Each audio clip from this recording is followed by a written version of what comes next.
They weren't going back to the breeder. The breeder would have killed them as well. These ones were just going to be disposed of. Someone took them out of the shop and got them to us. We feel like we have the right to make those choices for them is insane. Oh, you're a disabled bird. Bye-bye. Hi, I'm Fiona with Little Beaks, and I'm on the Squawk Global podcast. Hey everyone, welcome back to another episode of Squawk Global. Today is episode 11. I can't believe we're already that far into the season. Anyways, I'm Kyle. And I'm Emily. And today on the show, we have another rescue, but from the opposite side of the world that we are on. We call ourselves Squawk Global because we want to have global communities. So we're really excited to have Fiona, who is the founder of Little Beaks, which is a registered sanctuary out in Perth. Is that right? Yeah, in Perth. We're going to have a little chat about her sanctuary. Fiona, welcome to Squawk Global. Thanks so much for having me. I'm really excited to chat. I found the podcast and it's so needed because people need to know the truth about everything that's in this industry and what companion birds. I don't like calling them pet birds anymore because they shouldn't be pets, but I'm excited to chat. Thank you for having me. We've changed our mindset we used to say pet bird too. And I used to call myself an owner and I'm not. I'm a guardian and they're my companion. It's crazy how diving 11 episodes in of how our perspectives have changed completely. Our listeners aren't just on the journey. We're on the journey with them through this process. It's not like we're experts leading. We're finding voices that can help lead us together on this. You're part of that journey now, Fiona. It's amazing. And I'm so happy to be. Tell us a little bit about Little Beaks. How long have you been a sanctuary? How long have you been going? I'm trying to remember when it started because it hasn't got a specific start date because it's been over a decade evolving. I had budgies growing up all the time and we didn't have the internet. So I learnt the care stuff from a book, which was very brief and had nothing about their complexity and all their needs that I know about now. The more I learnt and the more I started looking on various marketplaces and seeing the birds being rehomed or sold by breeders. Some of them were in a really horrific state. I wanted to do something, but didn't know what I could do. This was when I was about, late teens, maybe early 20s. Perspective, I'm 37 or 38. I lost count. Anyway, I couldn't really take in birds at that stage. And I just wanted to educate and get a message out. So I put my own, basically, please read small pet bird welfare and care tips. Had all the basic points that I'd read about, like natural enrichment branches, how they need to have companions of their own, not just for social, but part of their whole psychology and physical needs as well. About clipping wings, which I'm completely against. I just put that out and was hoping some people would read it and got good response to that and some not so nice responses, but that's when I started learning about parts of the industry.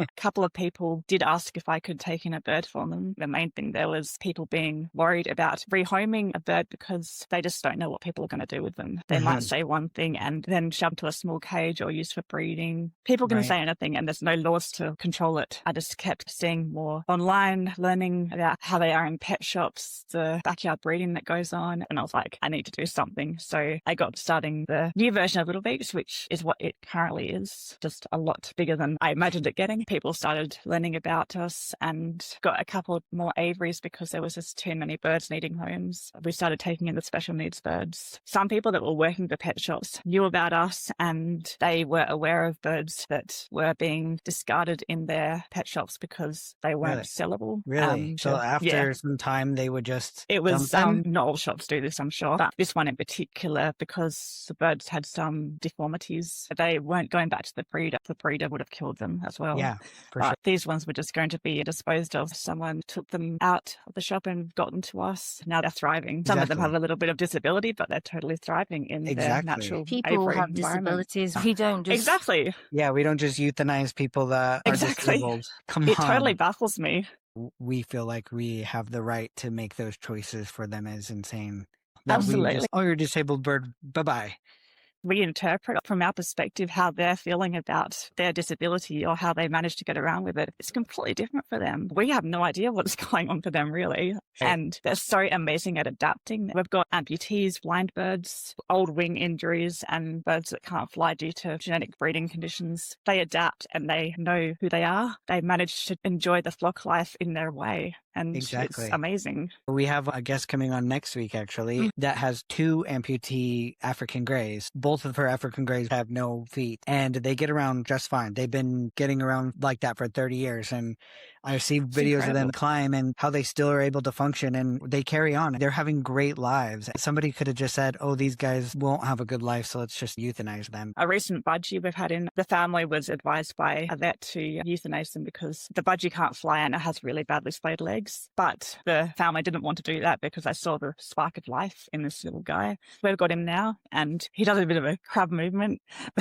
He climbs. He doesn't fly, but he has his friends in the ground, and he makes his way to the top of the aviary and does life. It's beautiful. And I think he would have just been not given a chance because people, from their perspective, he wouldn't have had the quality. Our boy can't fly. Yeah. He could be deemed as special needs. He can safely get down, but that's as far as it goes. He leads a very happy as he can be life with us. Somebody could have said, oh, he can't fly. Let's go ahead and euthanize him. That's the other thing about the parrots that can't fly. Parrots love climbing. A lot of them climb more than they fly. So even if they don't have that ability, it's completely unnecessary. I can't run, but I can walk. You know? Exactly. Yeah. Same with me. Yeah. We're just got this really cool net thing for our conure who can fly, but she wants to play on things and climb on things and do that a lot more of the time. They can still get a lot of exercise in through most of those things. So you're right. There's adaptations that we can make. There are more people becoming aware of that and appreciating special needs birds, which is fantastic. The problem with a lot of them is that they're preventable from the breeding practices. The splayed-legged birds especially, also conditions like French molt and some traits that hinders their mobility a bit. These are all things that it's not natural to the birds and has been pushed onto them by breeding practices that there's no regulation over. That's another huge issue. 100%. It's not one area, it's the whole sector because there's nothing protecting these birds in any capacity. I think that's what people are fighting for around the world is some sort of regulation, even if it's one thing to start off with. Yeah, just something for birds because they're so different to other domesticated animals. People are understanding more, but there's so much further to go with understanding that birds are not domesticated. They're still wild. They have all those instincts, and put them in a cage on their own or even put them in an aviary, it's still not what they need. We do as well as we can, but they should never have been made captive. Yep. They fly miles a day, even the small ones, and we can find them to our homes. And even if they're flighted and we allow them to fly in aviaries and in our homes, that's basically us being confined to a gym and saying, we have an indoor track. 100%. What are you complaining about? You could do your laps in there, get your steps in. After a while, you'd feel like you're in a bigger cage. It would be horrible. Yeah. Someone will ask about a cage online and say, is this big enough for a budgie? Responses will be, it's probably better for a finch or canary. These birds, the smaller guys, they fly a lot more in the wild. They live in the hundreds or thousands and they're so fast. I call them little snitches because I go into the aviary and they're everywhere and I can't identify an individual one. It's just this weird misconception about this one animal that's meant to have basically freedom to be in the air, on the ground, and it's the one that we've made the most restricted, and it's insane to me. It is true when we see them at our pet store and you see them in there with a space this big. Sorry to put my hand in your face, but that's it. Just like a little glass thing with one dowel and they're flying back and forth. They're constantly moving. You could tell that they're very energetic. They're a very energetic species. That's sad. And it's sad. You see all the cages, and of course they start with the small ones, and they have budgies on them that are only like this big again. The pet stores just say, put it in the cage, and there you go. There's your bird. And then they just live in this little cage. If they're lucky, then they'll have a guardian that wants to really care for them and give them the best quality life. If they're lucky, but I just feel like that's not as common, unfortunately. There's a pet store here that has budgies hanging from the ceiling in a cage, in a very small cage, and they're like ready to go. Like you're at a fair and you get in a goldfish. Like a starter pack. Oh, yeah. Yeah, exactly. Awful. I'm just shook now. I feel like I've taken the glasses off and I can just see it. And it's just horrendous. The more you learn, it's like there's no end to it. I think people will often go into the shops and see cages and they will buy the bird because they think they're saving it. Yes, you're saving that one bird in a way, hopefully getting a good life, but it's going to be replaced. Exactly. That's This is the what we problem. say. You're just It's the whole feeding into the cycle. system. And it's the ones that Yeah. are in the store now, I'm sending them all love, because when I say this, we have to leave those ones there. It's making that sacrifice for the whole flock of the world, but we have to leave those there as much as you want them, as 100%. much as they look cute. It's so We hard. can't. It is really hard. There was a conure there, wasn't it? And it was in such bad shape. It didn't have any tail feathers left. It was so depressed. It was all puffed, head down. As a human being, you want to just save that little cute bird, but you are feeding into the system. Soon as that bird goes to the breeder, we have space for another one now. Exactly. They look at it as cha-ching, next. That is the reality. Yep. This isn't a North American thing. This is worldwide. This is happening in Australia. This is happening in other countries. Oh, absolutely. I feel for a lot of pet store staff, because nearly every time I go into a store now, sometimes I'll just need supplies of some kind, but I nearly always talk to some staff in there to just gauge how they are with the birds, and depending on how they respond, I'll start up a discussion. One, let them know that nothing is their fault because they don't have control over it. A lot of the people I've talked to feel horrible about the birds, the conditions they come in, and the cages that people try to buy, and they'll advise people against the smaller cages and other different things that they know about as they learn things. But obviously they can't force customers to do things that they want. And the products in the stores, however inappropriate, even dangerous they are to the birds, they don't have a choice. It comes from higher up the management chain. I've actually had a lot of staff just vent to me because they've been trying to make changes themselves, but it falls on deaf ears because it's such a big industry. When there's demand, when there's profit, it's going to keep going. I just read that one of the biggest retail stores in North America, PetSmart, decided to stop selling turtles forever. So that's a great start. Even though it's not in the world of parrots, it's still a great start. It gets talking, it gets things moving and saying, well, why turtles? What about the other animals? As much as anything, turtles are probably, this is coming from someone who has very little experience with animals other than birds, but you'd think they're less usual, less common as pets. And parrots, I think, the third most common pet after dogs and cats. You'd think maybe that will trigger the conversation on birds. If them, why not them? So, exactly. That's the whole point. Why not them? And that's the exact question that we should be asking. And also the rest of the animals that are in there. The one that really bothers me as much as parrots is fish. 100%, people don't be sympathetic to fish, but they should have an ocean just stuck in a tiny tank. Hopefully this will have a domino effect. I had another question for you with your sanctuary and people bringing birds to you. What is the most common thing that people relinquish or surrender to you?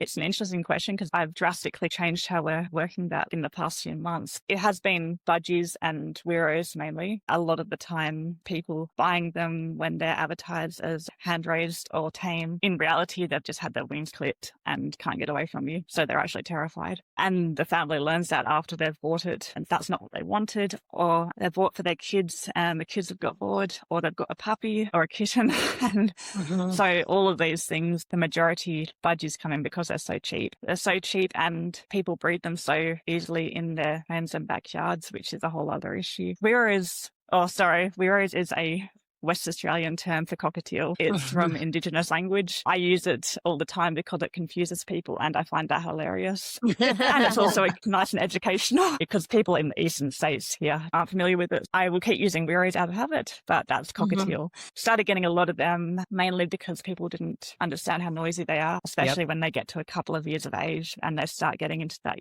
wanting a mate. Season. Exactly. They want their flock. They form such strong bonds and they're so dedicated to each other. We had quite an elderly one that came years ago. He had just recently lost his partner and the family wanted him to have a cockatiel companion. They brought him here and within a day he'd fallen in love with one of our other Weiros and they were inseparable. Apparently the one he fell in love with looked like his previous companion. So it's the most beautiful story. I see them when they find each other and different birds find different friends and the relationships they form are incredible. So a lot of Weiros came in and there's a couple of breeders unfortunately around the Perth area that's quite well known for not the best reasons. They clip Weiros a lot and they sell them them as hand raised. They'll just have photos of them sitting on the finger, on the shoulder and everything. People will buy them thinking, I want a bird on my shoulder. I want a bird to spend all the time with me. And then these birds were terrified. A lot of them in the beginning had originally come from the same couple of breeders and gone to a number of different farmers. It got to the stage where people would contact me telling me about these birds, and I'd be like, oh, did you get it from, subtly get details of the breeder because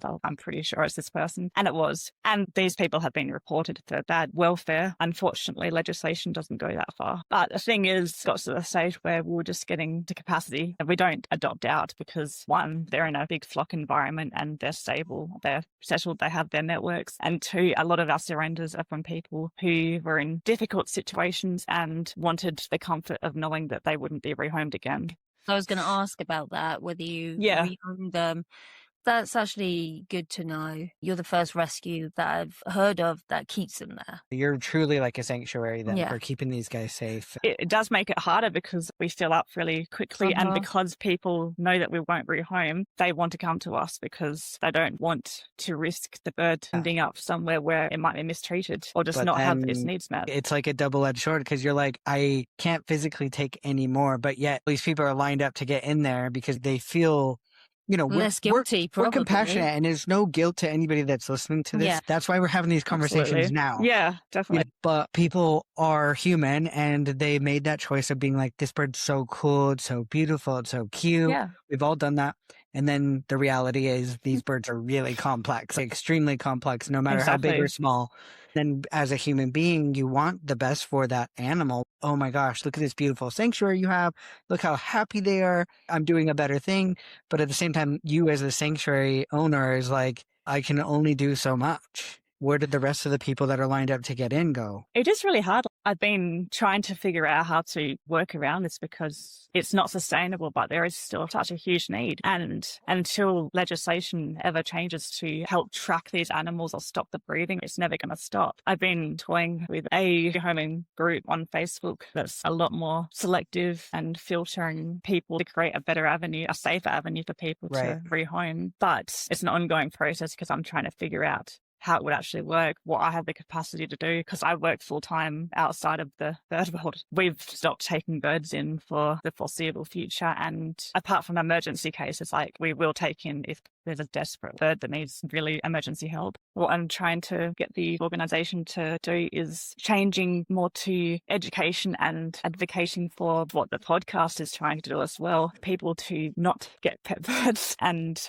we don't want to be encouraging people to actually get birds because they shouldn't be in homes. Exactly. They shouldn't be captive. I've worked with a few different people to see who can take in birds that we are unable to. But we just need an answer to this ongoing cycle because not taking birds, where are they going to go? And there's a lot of good homes around.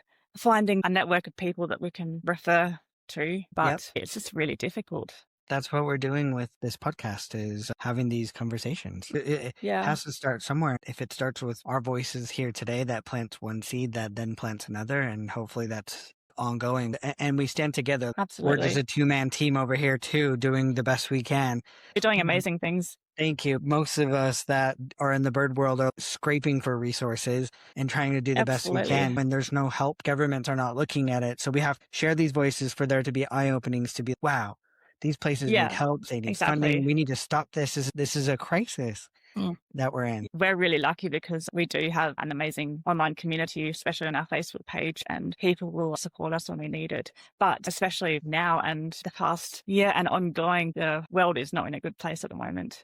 And economically, people are just really struggling. And in the past few weeks, even we've had a couple of contacts because people are on the verge of being homeless and don't have anywhere for their birds or other animals to go. When people are in crisis, then the animals that are under our care are even more in crisis. They're just being forced to adapt to whatever we throw at them in captivity and in the environment. Heartbreaking. It actually upsets me a lot. And for people listening, it's the humane societies. I don't know if it's the same in Australia, but I know here in Canada, they've stopped taking birds completely because they're deemed as wild animals. So places like you can't take any more in because you're completely full, and there's not enough people talking about where do they go now. Your Yeah. fault. The humane societies are not taking them. So do we just let them free and they die? It's hard. Because we've made them dependent on ourselves. These conversations definitely need to be heard, because what do we do now when beautiful sanctuaries like yours are full? You can't take any more. The RSPCA and a couple of other welfare organisations have started referring people to us because they have so much else to deal with. They care for birds and everything, but I don't know how well they're set up for it. I haven't really seen the facilities. More surrenders happening now, especially post-COVID in the years since that. Oh Because gosh, I can I imagine. think a lot of animals were bought by people, I guess, over that period. I'm assuming that it's probably one of the highest spikes in getting a pet during that period was probably insanely high, more than any other year, I'm assuming. I'm sure there's studies on that. Birds would be in that same category. Certain species live forever. During that time, there's going to be a huge rise. And guess what? There's going to be birds that were bought during COVID that were babies that will outlive everybody on this earth today. And that's crazy to think. This is the other thing, because those birds, aside from their people not being around in a physical sense of like, where do they go now? It's also the emotional sense for them, because these parrots, they have incredibly strong emotions and how they bond with their flock. If it's only people, that's considered their flock. Yep. Even homing is the same thing, because they're torn from that familiarity from their flock. They don't understand. Yep. It's just heartbreaking for them. That's where actually a lot of problem behaviors, I think, come in. I say problem behaviors like plucking and similar things through the anxiety and boredom, just being shuffled around and not having their environment or their flock. It's really difficult for the really long-lived ones. Even budgies and Weiros can live for 20 or 30 years. I don't know if the record for a budgie is in its 30s, certainly in its 20s. Definitely a Weiro in its 30s. They can live for decades. That's exactly decades. I've done a lot of things in my life so far. In the last 30 years, I've had a ton of life changes. Exactly. Going back to their emotions and their connections with their human flock, especially if they've been with that family a long time, I think people need to understand that these parrots and smaller birds are so intelligent and they feel and act like children. So you can't imagine going, oh, I just don't have time for my child anymore, so I'm just going to rehome my child. Obviously, adoption happens for different reasons, but you wouldn't put your children through that. But people they don't understand with parrots and how much of a knock-on effect that has for the rest of their lives. It's very upsetting. It is, and it's such a strange disconnection. There's a couple of people that under special circumstances come to visit their birds that they surrendered here very occasionally. The birds still remember them. It's very bittersweet. I think more for the person and for the birds though, because like they're integrated with the flock now, but you can still see that they've got that memory and that connection and that, I don't know the bird psychology. I don't know what they're thinking or anything, but the fact that bond is still visible, it says something. I think this is why legally there needs to be a lot more input from avian vets and just anyone that is involved or has some kind of knowledge of bird psychology, because the welfare policy for birds needs to be so much more specific and specialized than just a general animal welfare. And you said you went recently to your vet and you asked them the question, what do they think about birds in captivity? And what was their answer to that? This was after listening to the Parrot Crisis episode on this podcast, actually, and I was very emotional by the time I got to the appointment. I asked the vet straight out, do you think birds should ever have been taken into captivity, like made pets? And they were just immediately, no. Content warning. The following conversation discusses the reality of veterinary suicide and the emotional toll of avian care. If you are not in the headspace for it, please skip to 23 minutes and 49 seconds. If you are vet in the weeds right now, please contact the suicide hotline. You are needed here. I really do feel bad for vets a lot of the time because they have to see this on a daily basis. And I know as horrible as it is, the suicide rate for vets is, I think, one of the highest in any industry. I didn't even think of that. Me either. There's an organization, I think it's called Sophie's Legacy, that is dedicated to a vet that was in this situation. She took her life because a lot of abuse and to deal with animals not being treated well. We have these conversations and we learn something just piles onto the traumas of it all, but it's the reality that we live in. I didn't even think of that. We want to take our hats off to the vets that are out there that are doing these things because A good example is Laura Kim. She's a conservational veterinarian who works on wildlife, but she left clinical practice because of that reason, because she could not take the abuse that she saw daily and realizing that these guys need to not be in captivity. She did say that she talked at an event with other avian veterinarians and they came up to her crying, just saying, I can't take this anymore. I don't think I can do this anymore.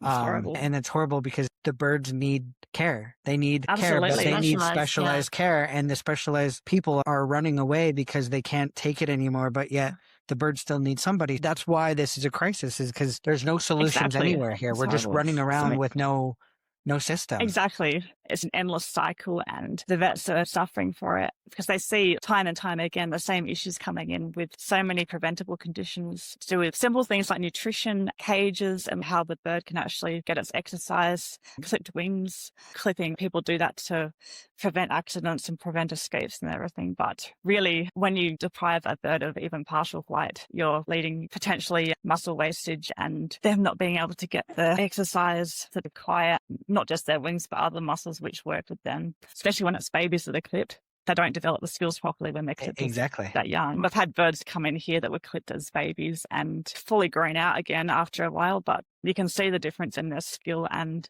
the confidence. Going back to that discussion, these preventable issues, and even when they try to tell people the simple changes, really simple changes they can make to help the bird be healthier and happier, the changes might not be made. They might fall on deaf ears, or the people might try, like genuinely have good intentions, try to get the diet right, say getting a budgie from seed onto veggies. They won't take to it for weeks, months, maybe years. Some of them just won't because it's not a familiar food for them. If they've been weaned onto seed only, they don't recognize anything else as a food because they're prey animals in the wild. They're instinctively cautious. Anything is a threat that they don't know.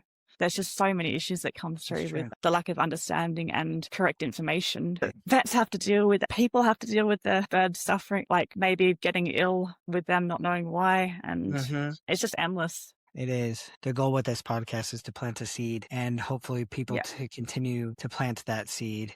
My last question for this episode would be, if you could plant a seed today to somebody that needs to hear any message, what would that message be? That is a big question. Just look at birds, learn as much as you can, and question, are they really getting everything they need, everything that I would have in the wild? Can they possibly get that from a captive environment? No matter what the intentions are or what the environment is that's provided in the home or in an aviary, learn about it, listen to podcasts like this, and just understand how complex a bird is psychologically, physically, and even the history of them being caged and stuff. Question, is it for us that it continues to happen for human benefit? We love our birds and everything. We'd be lost without them. But is that just selfishness on our part? Yep. And how do we stop this cycle? And this isn't about criticizing people, anything like that. This is about helping the birds and recognizing their complexity and the impact of all this on the wild, the global environment, and how massive this is that people aren't aware of. Basically. Perfect answer. The question that we'll leave with somebody is, like you just said, is this for our gain? I think we need to remind ourselves to leave our egos at the door. Like you said, we love our birds. Nobody's saying to let your bird free. Don't do that. Exactly. Let's stop the future of birds being in captivity. Let these birds that we have in our lives now be the last of their kind to have to go through this torturous life. Yeah. Because we're generations upon generations with birds in captivity already. If you still want a bird, please go to a rescue. Yeah. Adopt it. Please don't support breeding. Please don't go to your local pet store and get one because it won't change. Nothing will change if we do that. Absolutely. And buying from a pet shop, even if you have the best intentions and that bird get a good life, it's still feeding this endless cycle. And unless the people, the community, there's so many bird people out there around the world, unless we actually act and not just talk about it, then it's not going to stop because the legal system just isn't there for birds. I agree.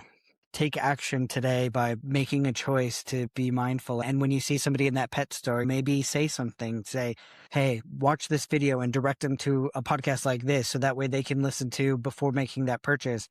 Stuff like that makes changes by actually taking an action and talking to people. So Absolutely. We encourage everybody out there. You might think, how can I make a difference? There's only one of me. That's what it takes, is all of us as individuals making changes like this. So we can do it together if we stand up as a community. Fiona, we really, really enjoyed having you on. And for everyone listening, could you say how people can find you? Yeah, sure. Online. Online somewhere. Where is your location? Oh, good. Yeah, we are in Perth, but we are predominantly online. The website is www.littlebeaks.org. We've got a Facebook page, which is just Little Beaks. We're on Instagram as well. We are on LinkedIn. If you want to get in touch with us somehow, we have contact on the website or our email address, info@littlebeaks.org. Always happy to answer questions however we can, trying to spread the message, and really, really grateful to you guys at Squawk Global for doing this podcast and for having me on. And this is incredibly important work and it's really needed. It'd be great to see this grow and get as many people aware of everything that's happening and what we can do as a community to change things and to help the birds, because ultimately that's what we want to do. Just appreciate you having me on. Thank you. And this isn't the end. We definitely will be in contact because we are forming this alliance of like-minded people that have dropped their ego and is now concentrating on these beautiful birds. That's fantastic. So this isn't the end, Fiona. You're a part of our community. Awesome. Everybody that's watching right now, if you haven't, go to the description notes or the description of this video and you'll find all the links to Little Beaks. And those that are listening, please help us by sharing this with a friend, sharing this to somebody within your network. And if you're on our podcast, make sure you follow so you can be reminded of the next episodes that come out. We try to do them every week. We're a two-man team, two-person team. Thank you. Always looking for updates on the podcast. Yeah, so we're doing the best we can, but we're going to continue. And if you want to support us, you're doing fantastic. Thank you. Want to support us anyway, definitely reach out.